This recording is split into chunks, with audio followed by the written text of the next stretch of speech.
परीक्षित जी पूछते हैं, गुरुदेव,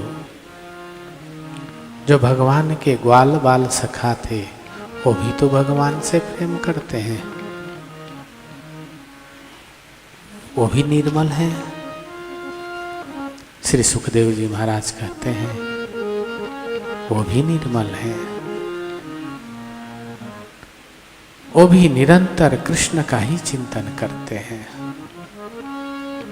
परीक्षित, सिर्फ ग्वाल बाल सखा ही नहीं, ब्रजमंडल में जितने भी ब्रजवासी हैं सब कृष्ण का ही चिंतन करते हैं। यहाँ तक कि पशु पक्षी जीव जंतु सभी कृष्ण से प्रेम करते हैं, क्योंकि वह परमात्मा है। परीक्षित जी बोलते हैं, गुरुदेव, मैं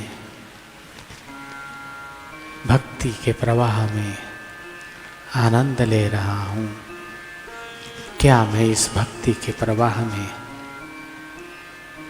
गोपी बन सकता हूँ? श्री सुखदेव जी कहते हैं, पुत्र,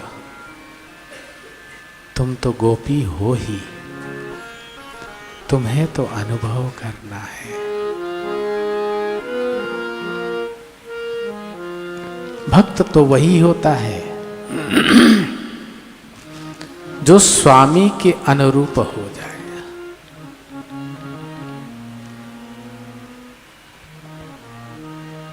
कभी प्रेम रस, कभी वीर रस,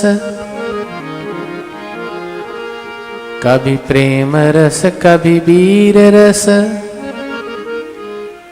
कभी स्नेह भाव दिखावे जी।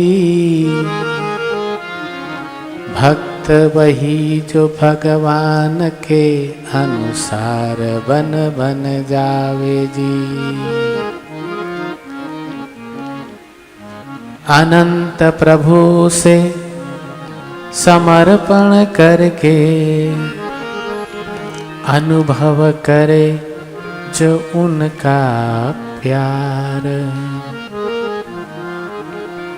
गोपी बन जाए, ग्वाल बन जाए, यही है रस नाम श्रृंगार। इसको श्रृंगार रस कहते हैं। श्रृंगार क्यों कहा गया?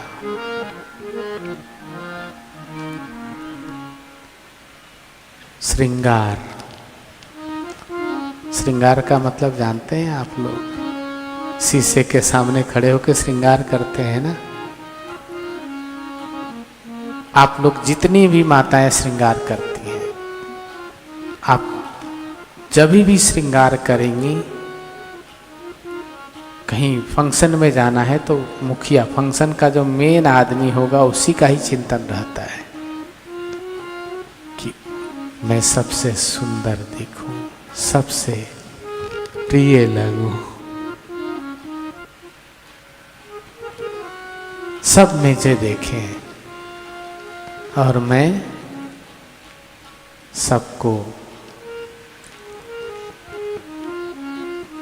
दिखाऊं। इसको कहते हैं श्रृंगार। और श्रृंगार रस में ये सारी भावनाएं होती हैं। एक भावना बढ़ जाता है कि जिसको मैं देखूं, जो मुझे देखे, मैं उसमें मिल जाऊं। और जहां ये मिलन का भाव आता है वहां रस हो जाता है वो। तो इसीलिए इसको श्रृंगार रस कहा गया। भगवान की और गोपियों की जितनी भी लीला है ये सब श्रृंगार रस में आते हैं। भगवान राम के भी श्रृंगार रस हैं। जनकपुर में श्रृंगार रस का वहां बहुत गान करते हैं।